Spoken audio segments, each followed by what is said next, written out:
Welcome to the Bleep Bulimia podcast with guest Ana Escobar returning to speak about relationships and bulimia.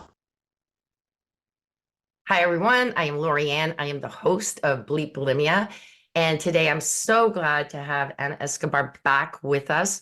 And she's going to be speaking to where she's going. Like, she's really progressed a lot. But the other thing, too, we're going to be talking about relationships. And I think that that's important for people out there who are with people who are struggling with bulimia, and how we felt and how our formers have felt as well about it.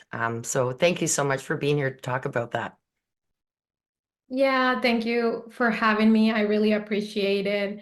I do think that the eating disorder, specific bulimia, there are so many factors around. And being in a relationship and having somebody that understands you or at least accept you for where you are in your journey, it's a big step for somebody that has bulimia. So when you asked me like, hey, what about if we talk about this? I was like, yeah, I love it. I think this will give a lot of insights to everybody. And not just that, like we can also share our own stories and that will be amazing. Yes. Now, before we begin, I just do want you to introduce yourself. Tell our listeners what you do, because I know that you're helping people with bulimia, and I love that. And you're really getting into this big. So please let them know how you're doing it. And so that will be our intro, so people know who I'm talking to. Okay, perfect. Yeah, so as you said, my name is Ana Escobar, and with the Magic in Healing, what I am doing right now is transformational coaching. So taking the person from point A to point C in a coaching program, or even with any of the sessions that I do one-on-one, you already start seeing healing in yourself. So what I do is I share all the tools that help me out to understand myself in the process of healing the eating disorder, bulimia, binge eating, because both of them, like for me, was bulimia at the beginning, and then I find out that I after overcame bulimia, binge eating was the next one. So, and then after that was the body image. So there, like we think that is one thing, but there is more than one thing attached to. So these days, what I do is I help a specific, it could be women or men, to overcome, to dig more in them. And I share all the tools that help me out.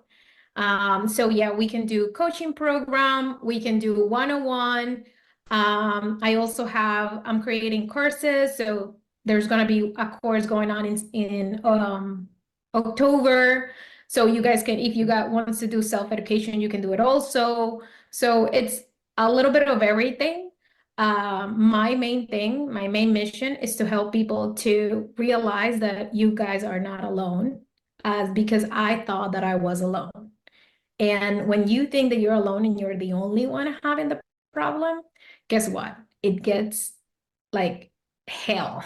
And you think that you're not going to get out of it. But no, we're not alone. There's a lot of people that have the same problem. And guess what? There's a lot of people that already fix it. So they can give you the steps to do it easier and faster. And you don't have to suffer for, like me, I suffered 15 years of the same thing because I didn't know.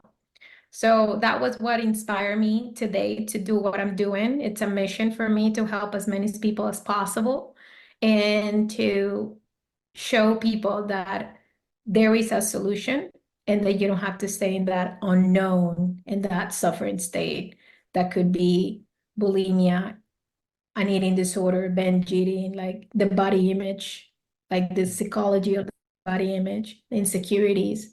So yeah, that's what I'm doing. I also work in relationships. So those are the two things that I work most. That's perfect. Yeah. So And yeah, go ahead, go go ahead. ahead. And the recent relationship is because I went through a divorce. So for me, it's also like, okay, how you can overcome a divorce without being so painful and staying like for years Mhm. talking about your ex in a way that it's not hurting your ex, it's hurting yourself because it's literally like that. Like how you can really overcome it, how you can really forgive and let it go. If it's not in your life, it's not in your life anymore, right? And there is a reason. There is way more better things that are waiting for you. So that's another thing that I like. Those are the two areas that I work with, and people look for me to help. So I love this because it's related with the two areas that I most work with. That's awesome. I yeah, it's interesting because relationships, we're talking about how once you get into it, like I was telling you, my spouse knew even before we were engaged. I told him because I had a boyfriend broke up with me because he found out and he couldn't handle it. And then I thought, I don't want this again because that's painful as well. But I'm going to let you speak to that because you were talking about understanding. But on their side, right? It's difficult. So I'd love you to reiterate some of the stuff we talked about in regards to that, right? So, Yeah. So when I think being part of a relationship, right? Like getting into a relationship and be as honest as possible with your partner, it's key. Communication, it's key in a relationship. And when we have situations like, or issues like an eating disorder, in this case, bulimia, if you share that with your partner and your partner can't handle it, that's telling you something, right? And there is two things. Either you two work together, or if the person is not willing to work with you, it's okay. You have to keep working for yourself, and you also have a decision to make. Does the person have to work with you? No, nobody have to. If they don't know what is an eating disorder and they haven't been through an eating disorder, most likely they will not understand it. And for them, it will be like so many people think that eating, they not even understand what is an eating disorder, mm, right?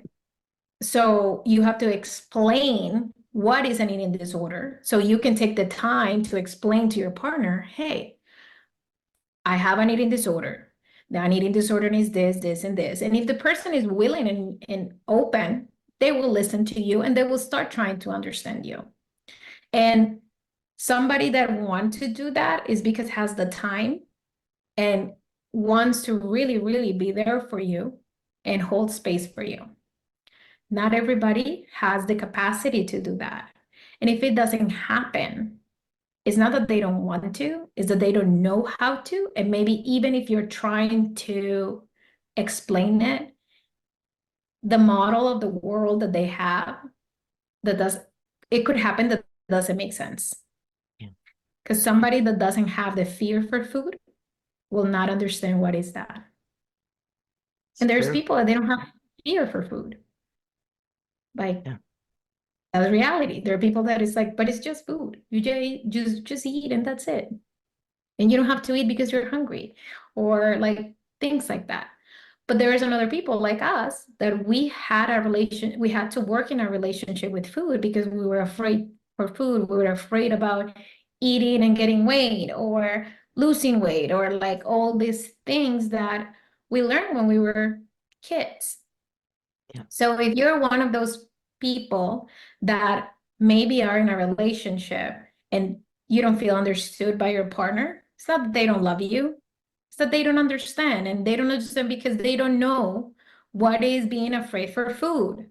So it's a little bit of having that compassion, but I do believe that it's work that you have. Like the two people has to be open and willing to work.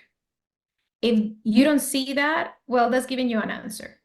yeah, Definitely does give you the answer of like, well, this person will never understand me.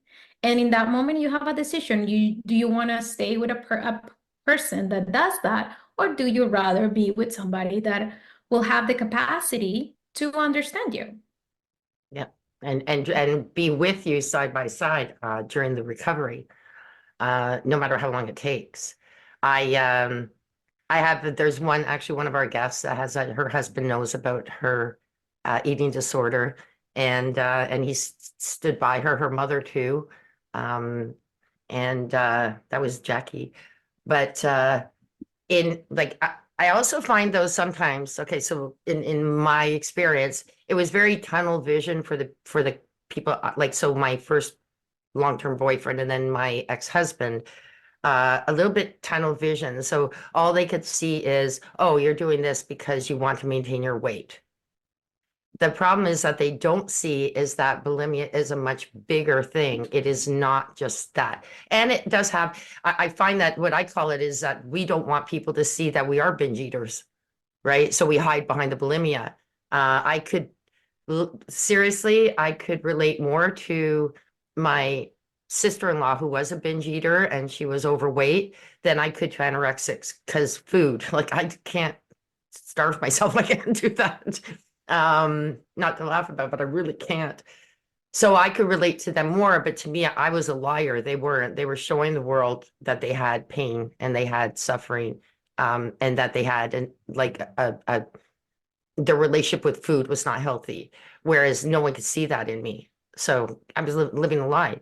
But I also felt like I needed to have the expectations of also look like hiding it. But this is where I find that in some relationships, when you tell your partner, it's a very narrow vision of that's it. It's only about weight, consciousness, and it isn't just that. And that's hard to explain, like you said, if you haven't had issues with food or if you can't understand the mental, like the psychology of it. That's and you can't blame them. Like you said, everybody's different. Everybody process things different. And if they can't process that, yes, you have to make a choice. Will you be with somebody who's not going to be there for you, or are you going to be with someone who is, or even on your own to do that, right? So good points. Yeah, and one of the things that I would share is when so I used to be married. I married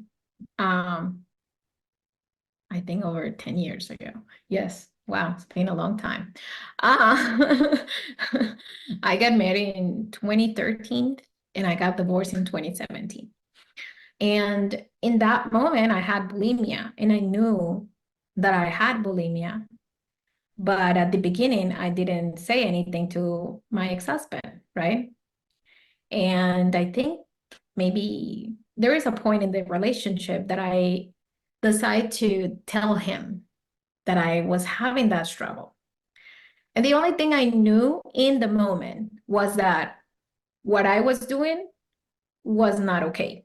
It was the only thing I knew.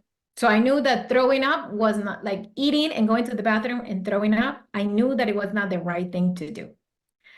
But I didn't know the psychology behind. I didn't know why did I do it. I didn't know how did I learn it. And the only thing that I remember in the moment that I was doing it for, it was because there were moments where I want to lose weight, and that was how I helped myself to lose weight. Yeah. Or because I feel guilt that I ate a lot more than what I needed. And it's like, maybe I'm gonna throw out half of my food and I know that I'm gonna be okay because I work out so hard this morning. So those were the reasons in that time of my life that I had to throw up. And I remember one day telling him, I remember that I was like, hey, I need to tell you something that I haven't talked that much. And he was like, oh, okay, cool.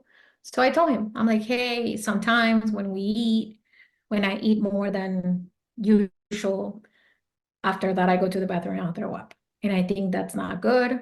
I know it's not good, but I don't know what to do to stop it. And I don't know. And I remember he just like, okay. But that's it.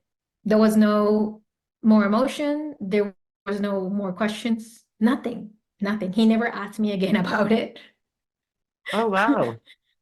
So it was not like there was no emotion. There was no good or bad. Yeah. So I think the way that That's I good. processed that was like, well, I guess this is not important. I think that that's how I process it, right? Like, well, if he's not asking anymore, and if he didn't have any emotional reaction of like, oh, that's bad, or oh, that's good, nothing, I guess it's not important. That's how I think I assume the situation in the moment. Um, and with time, I will never like, I don't blame him at all because how can I expect him to understand me if I didn't know exactly what was going on inside of me? I knew that I was doing something that didn't look good, and I think it was not appropriate, And but unhealthy. I Yeah. didn't know that the psychology behind.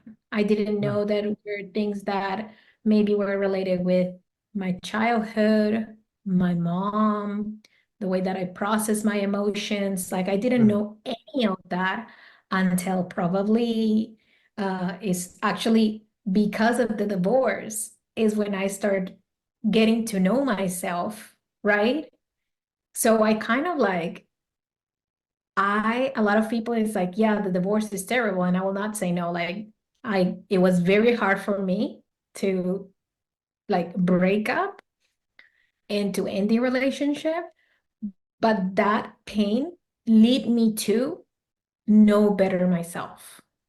And in that knowing better myself is when one of the things that I healed was the eating disorder. So it's a blessing. Like I like to see things like that. This was a blessing. It was an opportunity. Yes, it was not easy at the beginning when we decided to end the relationship. And yet it has brought me a lot of like where my head went with the divorce had helped me out so much to heal things that by the time I not even knew. So this, I want to share this because it's not fair in my opinion to blame somebody for not understanding you if I not even knew what was going on inside of me. Yeah. So how can I blame him? How can I say, well, he didn't support me, he didn't love me? No, I didn't know what was going on in me, so I was not loving myself. How can I pretend that somebody else have to love me? So that's how I see it. And yeah, like I love that you said that you share with your partners because it's like that is so brave. Yeah. I hide it a lot. Yeah. So It is really, it is hard. Well, the first one I hid for a while, but then when I finally told him, it just devastated him. And then I stopped for a while, but then I told him, honestly, I'm back at it. And that's when the relationship was over. With my ex-husband, like I said it right up front, although my sister had already told him anyway, but we were talking about that too. I go, what sister does that? Um, but he was, he said, but much like yours, it's very parallel my life to yours, only longer streams. Like I was married um for 15 years, but with him for like on and off for 22, right? So we got married 7 years from the day that we met. Uh and I really did love him very much. But it was like that. It was like that. Yeah, yeah, your sister told me. Like, and then nothing. And then so then I stopped for a while too. I was seeing a counselor and everything. And I told him that, I'd stop. And then when I start up again, I told him, oh my gosh, I'm back to my bulimia. I need to go for help. Do you want to come with me? No, I don't want to go with you. And he says, you're killing yourself. It's not a good thing. And I'm going, thanks for the support. Like, I'm going, yeah, I know, but it would have been nice if he at least attempted to come with me and support me and hear out because the psychiatrist knew most, like not all of them knew, but they would go and they would at least have some idea of the psychology behind it, right?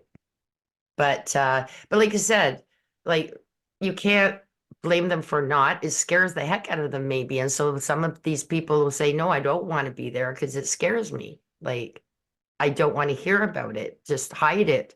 And they would rather you just do what you always do anyway, really well, is hide your bulimia. So, but again, parallel to you, I divorced and mine was 20 years ago. And it took me a long time to overcome that. But um, I had that epiphany as well. I got to know myself better. I got to realize that, you really have absolutely no reason whatsoever to be doing this. It's time to stop. And my sister, like I said in previous podcasts, said, we know we're still doing it. We love you. I'm here if you need me. And I'm sitting there going, why am I doing it? She loves me. My mother loves me. My kids love me. Like, why am I doing this? And there was nobody there to not feel loved by. Like, I didn't feel very much loved by my ex near the end. So that wasn't there. So you're going, nothing but love. So yeah, but very, very parallel too, getting to know myself. And it was after the divorce. And I also see it as a blessing. Even to this day, I have no regrets for being married. I'm blessed with 3 children. He's a good father. Um, but our relationship was just, it wasn't right. And so by leaving, he ended up with the right relationship. I ended up with the right one too, with me, single. That's what mine is. I'm happier single. So it's worked out for both of us. So, but yeah, very, very parallel, getting to know yourself. And I'm not saying to people, go get a divorce to learn yourself. But in this particular case, your story, my story, very, very close. Yeah.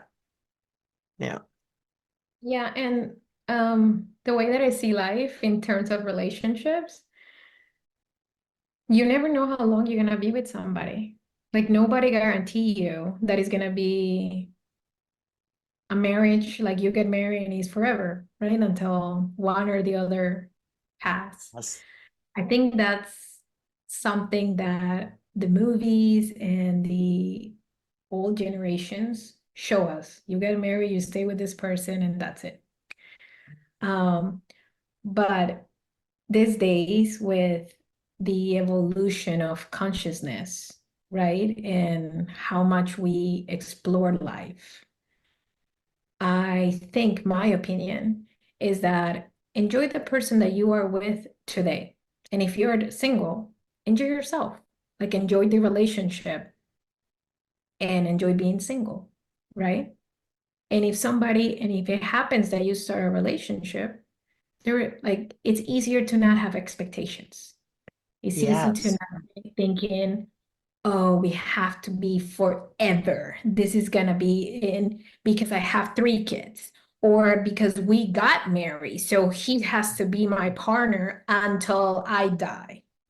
Those expectations are, in my opinion, something that lead you to even more suffering. Because if Yes. something has to happen, right, the expectation will create more pain on you, not in anybody else. Yep.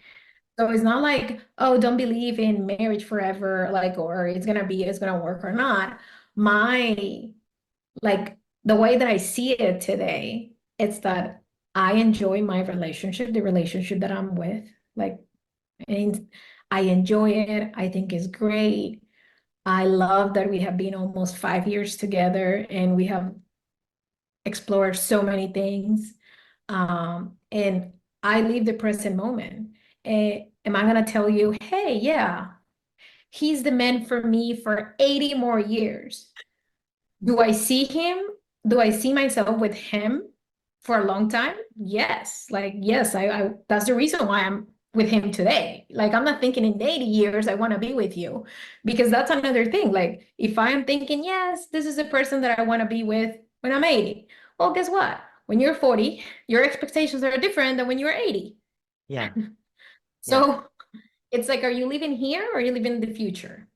Do you want somebody for your 40s, your 50s, your 60s, or you want somebody for your 80s when your mindset and your situation in life is different? So that's one of the things that I really like, I enjoy today. And do I see this person in 5 years with me, in 10 years with me, in 50 years with me? Yes, of course, yes. Because if I see it today, probably I will see it there. If anything happens and things change, I accept it too.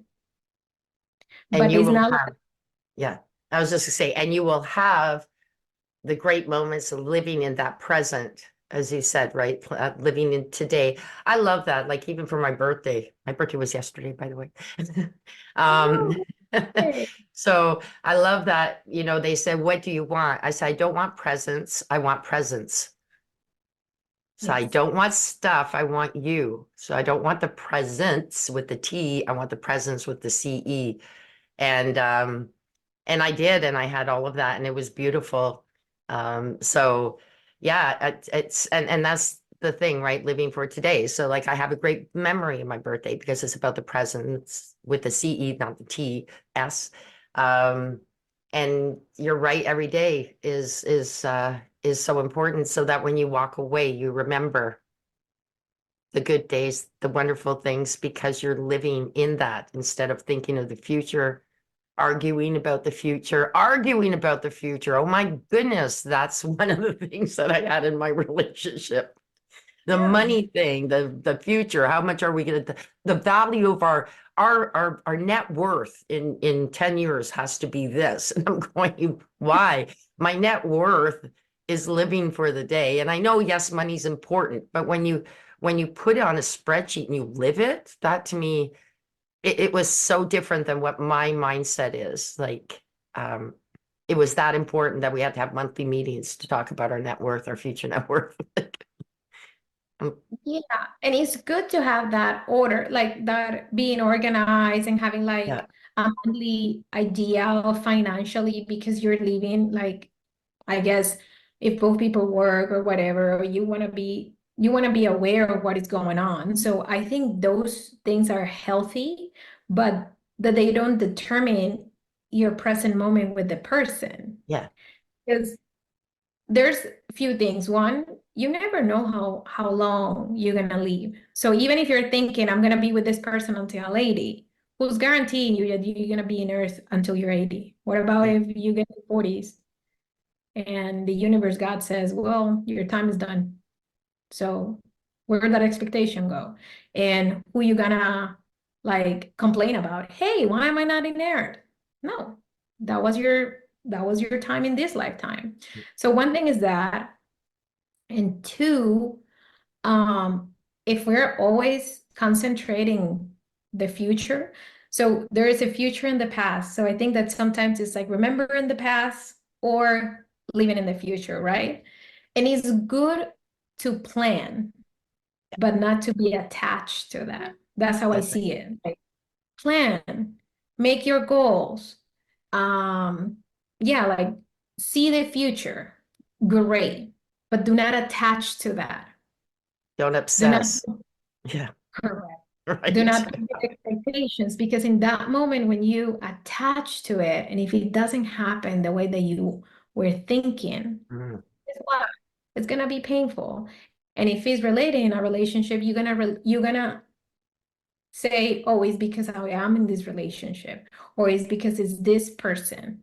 But is really that, or is that your expectation was you put an expectation and you got an attachment to something that who guaranteed you that it will happen like that? yeah, So those are, I think that's very valuable for me to not have that attachment and just that helped me to enjoy the present moment, which is what I really can say. This is amazing. yeah, But yeah, that's one of my main things. Like, and my partner and I, we talk about that, and I think we align very well on that. Like, yes, we decide it's a decision to be every day with him. Like I make yeah, the decision to be here, he makes the decision to be here, and we're happy. And of course, there are moments that are not the best because every relationship has good and bad. Every relationship has up and downs. That's part of being with another human being in a family, mom and daughter, mom yeah, and son. There's gonna be moments of arguments. It's part of like have a relationship with another human being. You're not gonna agree in everything. it's true. So how you navigate it, enjoy it. Um, so yeah, that's how I like, I guess that's what today brings me joy. Not having those high expectations on the future in Yeah, any area, money, traveling. Yes, we can talk about it, but it's gonna be our, oh, if we are not there, what are we gonna do? No. Yeah. Yeah.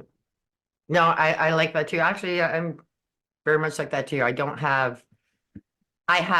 have hopes and dreams of the future, but I'm not, like you said, it's not going to be something that I hold on to or expect myself to. And like you said, you expect it, then you don't achieve it, then yeah, you end up in a bad place and not liking yourself, which is not supposed to happen. You're supposed to love yourself all the time. Okay, sometimes. Just like, your relationship with yourself is just like a relationship with other people too. You've got up days and down days. Yeah. But and it's just to be aware of them, and when you're down, like that's one thing I'm very acutely aware of is I was joking around and I said, "Oh my gosh, Lorianne, how could you do something so stupid yesterday?"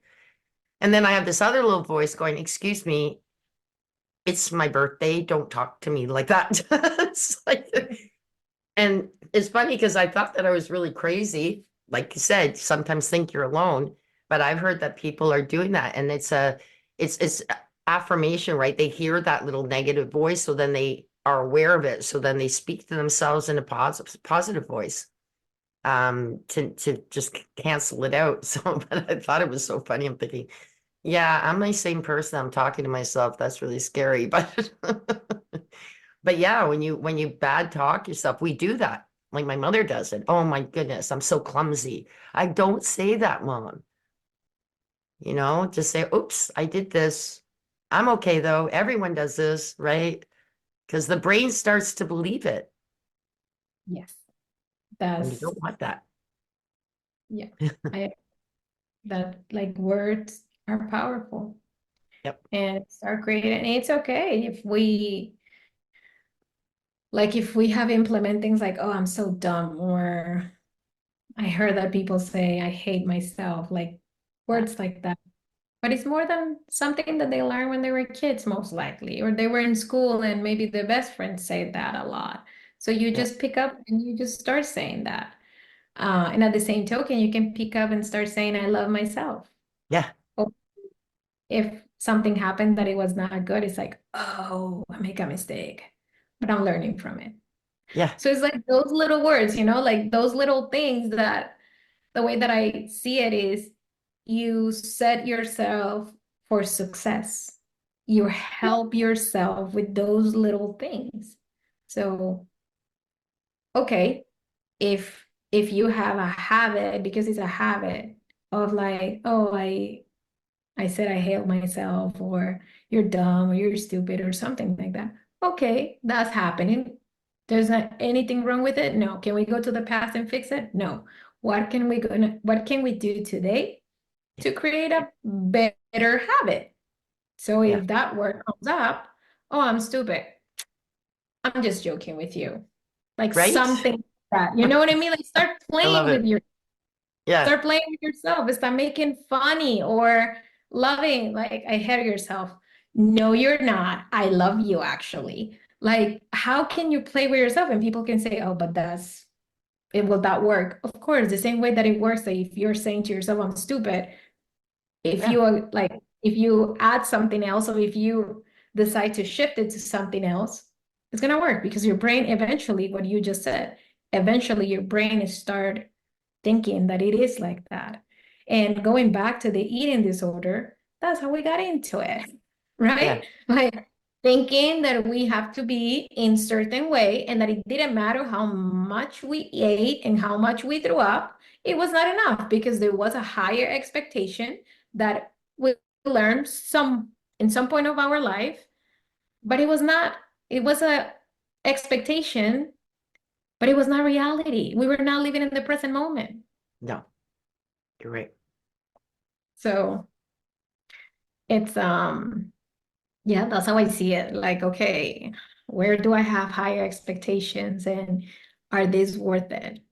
Are these really, am I the only person that will be part of this expectation? Those questions help me out to kind of like set up myself for success, Yeah. less painful, less suffering. And that's what the other thing too. A lot of when we talk about expectations, a lot of times they're beyond achievable, or they are achievable, but within a period of time, but we shorten the time, so to speak. So to me, I prefer to say, like, if I was going to do something, I have my goals, but they're achievable goals. And then when I get to it and I match it, I'm going, yay, like I made it. And but they're within reason and they're achievable. A lot of times when I was younger, my expectations were whoa up here. And that's fine. People say have really high expectations, but I wanted to meet them. What I should have had is expectations, but here's my goals to get there. I may not reach that expectation. Today, I don't even think of expectations, but I do achievable goals. And that's how I work it. So it doesn't stress me out. And if I don't get to that goal, I don't cry about it, but it's nice to have the goals, but they're achievable. Yeah. Yes, yes, you're right. I totally agree with you. Another thing that you said brought up something that my dad always said to me, and it's like, celebrate the baby steps too. Yeah. It's not just to celebrate your, like when you get into the main goal. If, let's say, if you're running a marathon and that's your goal, like, okay, this year I want to run a marathon, right? And I think it's 26 miles, I Wow. think. Yeah. So if you have never done it, and let's say that you have 6 months to train for it, if every day that you train, you're not celebrating yourself, most likely you're not gonna get there with Mm, the, like, it's gonna be painful. It could be painful. I will say that. yeah. If every day that you're training, let's say you start with 1 mile, celebrate because you did a mile. Before that, you were not even doing a mile. Yes. Later, or a month later, you're doing 7 miles. Celebrate the 7 miles. Like those are the baby steps that my dad used to say that a lot when I was in college. And I was like, oh yeah. And I didn't pay attention, honestly. I was like, oh yeah, celebrate because like celebrate the baby steps. Celebrate the baby steps. Today, I understand what is that. And I also think that is very important. Like if you have a to-do list, if you have steps to get into your goal, celebrate this when you get into the step. Like, oh, I did my to-do list have 20 items, and today I did two. Celebrate that. Right? Instead of like just, oh, but I just did two. Yeah. Are you But I gonna got really? two done, right? I know. Yeah, so I do that on my days off. I go, okay, this is what we want to achieve today. Okay. And so I'll get one done good, then but at the end of the day, if I don't get it done, it doesn't bother me. But the funny thing is, because I don't have the expectation of getting these things done, I want to get it done. And I'm happy to get it done. But you know what? There's only one thing left that we said that we would try to get done today. Why don't we get it done? And then it's done. But it's just such a different mindset than here's my to-do list. I got to get it done. No, I just go into the day like, let's see what we can get done today. Can I get all of it done? That's a big deal. If not, we do it on Tuesday. If not, we'll do it on Sunday, next Sunday. Like, so notice I call me we because I've got my yeah. one voice that's saying this, the other voice that's saying that. So yeah, it's been a really great way of, like you said, like getting over the eating disorder, maintaining those kind of mindsets is really important because part of my stress and my eating was those expectations. Yeah. And when they're gone, it's like, wow, I don't even need to like, food wise, I have no expectations of food either. It's like, it's weird. Like whereas I did before and now I don't. It's just, yeah, weird. Fun. Yes. Weird. Right. And with that, I will say that I overcame bulimia in 2019. So it's been over 5 years that I overcame bulimia. And I remember that when I overcame bulimia, in that moment, I promised myself that I will help people because it was like, it was something that I just felt. And I was like, I need to help people that are going through this so they don't suffer 15 years like I did. Yeah. Right. But in that moment, after I overcame bulimia, the binge eating came. So I gained like 25 pounds right away. When I stopped throwing up, I gained 25 pounds. Ooh. And I knew that I wanted to help people, but I was binge eating. And it was not just the binge eating. I was like, oh, but I'm 25 pounds over. How am I? So it's those expectations. Like in that moment, I haven't worked in the psychology of it. So I started working on the binge eating and then I overcame the binge eating. And then after the binge eating was like, okay, the vision was clear. I want to help people. But I didn't feel confident in those moments because I still had the psychology that I had to have certain type of body in order for people to believe in me. Oh, yeah. You know what I mean? So it's Yeah. this like, oh yeah, I overcame it. Yes, I overcame bulimia, I overcame binge eating, but the psychology that I had and the image, like what was bothering me about my body image didn't let me go out and start helping people yet. Yeah. And then when I worked in the psychology, what was behind, like, because it's a journey. For me, it was a journey of healing. It was not like, oh yeah, I overcame today bulimia and tomorrow binge eating, and now I know what is going on psychologically in my head and what happens. Oh yeah, this everything. No, for me, it was a process that Yeah. today I help people in 3 months to do it. But for me, it was 3 years going through that. Yeah. So based on the experiences when today I said, okay, I can help people in 3 months to expedite that, right? Like, okay, I went through it, I know what it is. Now I want to help people. If you ask me today, most likely the Ana of 2019 will look the Ana of 2024 that, oh, you don't have the body yet to help people. Like if I go to Yeah. that mind, Yeah. but when you work and you heal, for me, there was in that moment was like, no, I'm helping people because you start understanding really yourself and that expectation that I used to have. Yeah. I realized when I work on myself that it was just like an hallucination, like it was not Yeah. true. Like I had an expectation that I pretty much has to have the body of a model. Oh, Like it was like that. And it's not that I cannot have that body. It's more about like, is that really where I want to go? yeah. Am I a model? It's like, am I gonna be that? No, that's not part of what I see in my life. It was feeling great where I am. Even if it's with 20 pounds more, with 30 pounds less, it doesn't matter. It was when I felt that I'm not planning every single meal to see how many carbs, how many protein. Oh, am I eating? Is this Yeah. sugar or this? No, Mm. I just enjoy. And when I had that, when I knew that I'm like, I just eat and I enjoy the food, and I am able in those moments. Like right now, I know where my body is full and it's fine. Yes.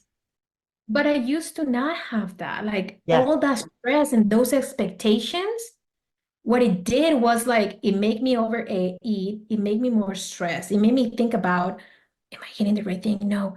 Inside, because you're not telling the people that you're eating with, if you are like Yeah. with friends, like, oh no, that's good, that's bad. No, you're thinking inside of you, but you're just giving more stress that give you even to eat more, to feel guilt, to Yeah. feel shame.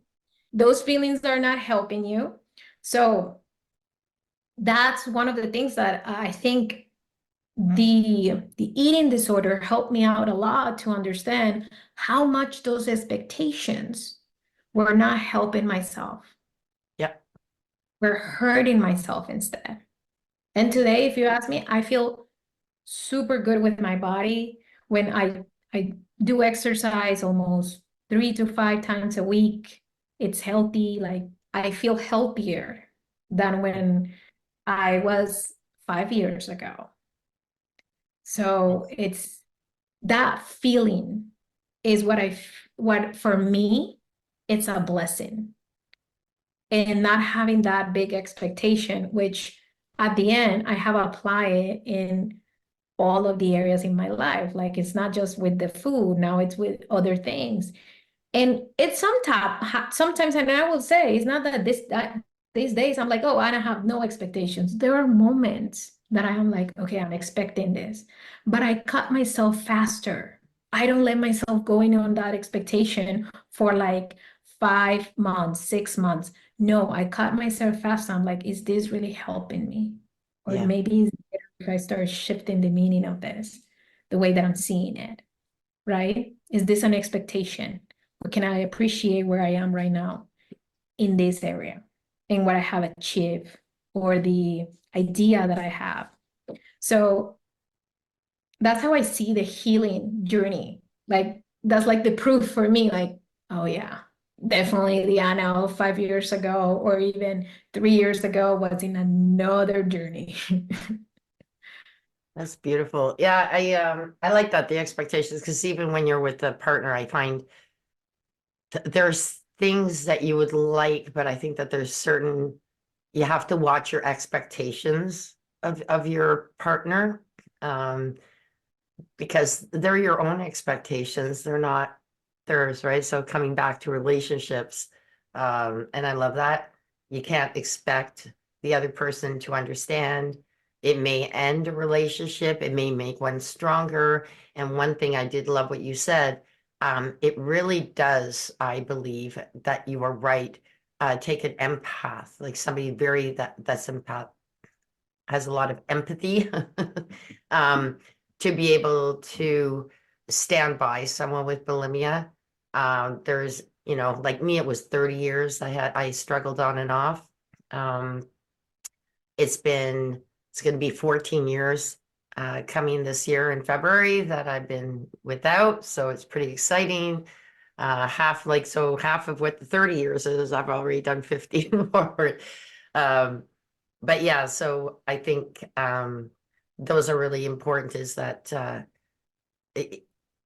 if your partner does not have that empathy, but you chose them and you love them, you're just gonna have to, as you said, work this probably on your own. It's a hard journey sometimes, but that's why we have people like Anna there for you listeners to help you out, and people out there to help for people who are too afraid to tell their partners, um, or those that the partners really, I wouldn't say they're fully not empaths, um, but it does really take a really strong person to be standing by your side, holding your hand, and going, look, I'll be there for you no matter what, and having to listen. Hey, you know what? I just went to the washroom again and did it again. It's like, why can't you stop? Like, right?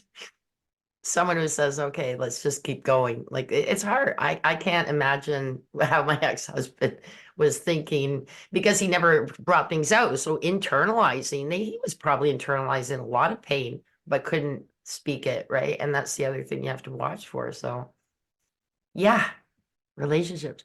Well, I'm so glad that I had you on. Um, Tell my listeners where they can find you. I just think that I love that you're there to help people, and I think it really is important, whether it's relationship or whether it's the eating disorder, binge eating. Please let them know. Yeah, of course. You can find me in Instagram at the magic in healing. You will find a lot of these interviews and information. My first consultation is for free, so you can book if you just want to talk and see, hey, Anna, I have this, no problem. So first consultation is free, and also the one-on-one sessions, or if you have any questions, let me know. So you can find me in Instagram. Beautiful. And seriously, her videos are absolutely wonderful. So I would definitely recommend that you go there and see her. Again, thank you so much, Anna. You have a wonderful day. Thank you. You too. Thank you.